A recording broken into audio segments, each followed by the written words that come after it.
guys, welcome to the Freeride Academy, the series in 8 parts where we will try to make you into a better skier.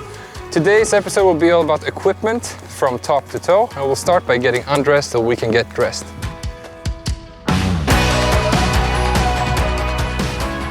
Alright, so from dressed to undressed, we're now gonna go through all the vital soft equipment that you're gonna need to have a good day on the mountain, and you always start off with a fresh wool base layer.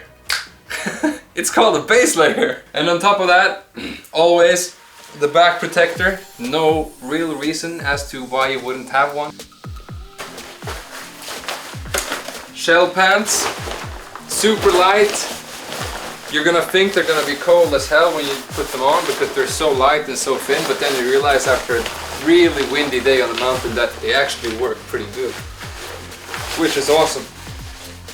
And if you have these ones, you wouldn't even have to button your pants because it's way looser, and I like that.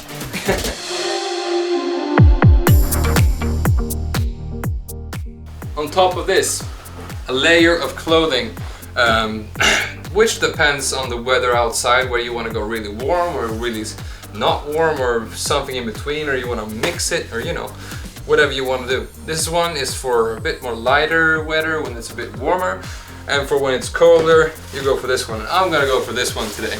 And I'm gonna bring the other shirt as a backup clothing in my backpack. The backpack is of course going with us out on the mountain. Something to protect your neck, not only because it's super cool, but also because it's super nice. A helmet, which is also only cool if you're not wearing if you're 15 years old.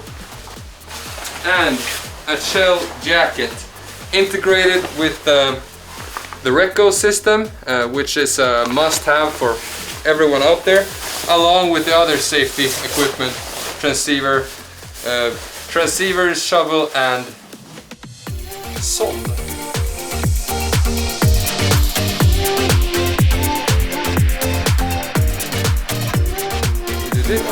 And we're set for a day on the mountain. A nice pair of gloves, mate, and we're good to go. And now we're gonna hand it over to Evelina, who's gonna take care of all of the hard parts, that is skis, poles, boots, etc.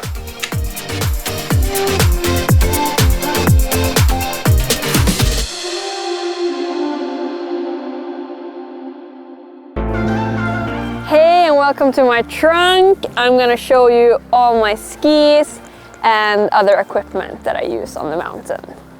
So these are the new K2 Mindbender Alliance. The common thing for all 3 of them is that they're serious in front, hard in the back, which means they're more stable in front, and then they're easy and quick to get out of your turn. So they're super playful yet stable. And these 2 have the carbon wrapping, which is tighter in front, and that's how they become more stiff in the front. And then it's more loose or more space in between the wrapping in the back, which means it's easier and softer to get out of your turn.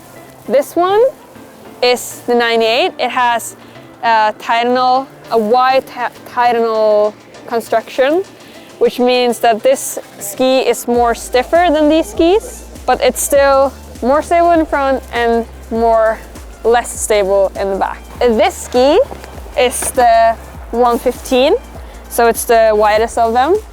And I love this ski. I skied it in deep snow in Japan this season, and it was super fun. It's the widest ski I've ever skied, but it's super quick and playful, and you can jump with it, you can ski pillows, ski fast, so I really love this ski. This ski is my all-time favorite. It's the 106, and I've skied it on all kind of conditions, like breakable crust, slush, powder, piste, the park even, and it was good for everything. I have the tech binding on because I've been walking a lot this season. Yeah, it's just the freaking best ski ever. This one, the 98, this is more charge ski, so if if it's more like harder conditions, you can use this ski. And it's super good for the Swedish conditions because it's 98, and 98 is a perfect width for skiing in Sweden. Powder, piste, you name it, got the ski.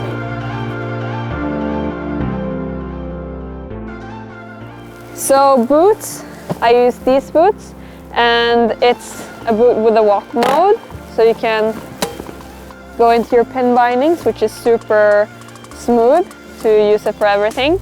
And it's stiff where it needs to be stiff and soft where it needs to be soft, so it's perfect. And you can also flip this thing, so if you want to have a more aggressive angle. So, perfect boot. And then we have the poles. And my poles are pretty short.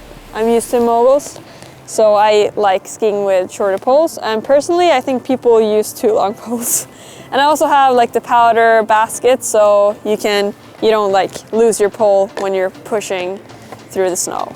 And then when I go on tours, I use the adjustable poles, so you can make them longer for your hiking and coming out on the flat ground and stuff. So perfect pole for that. So last but not least, I've got my backpack, I've got my helmet, my goggles of course, extra lens, water and safety equipment. And you're gonna learn more about safety equipment in another episode of the Freeride Academy. Thank you very much, Evelina, and there you have it, from top to toe, Alpine equipment for going out on the mountain. I'm gonna go up to the lift, and you maybe want to start packing up here. It's gonna take a while, I guess. Yeah, I gotta start packing up and see if I can catch Fabian on the hill.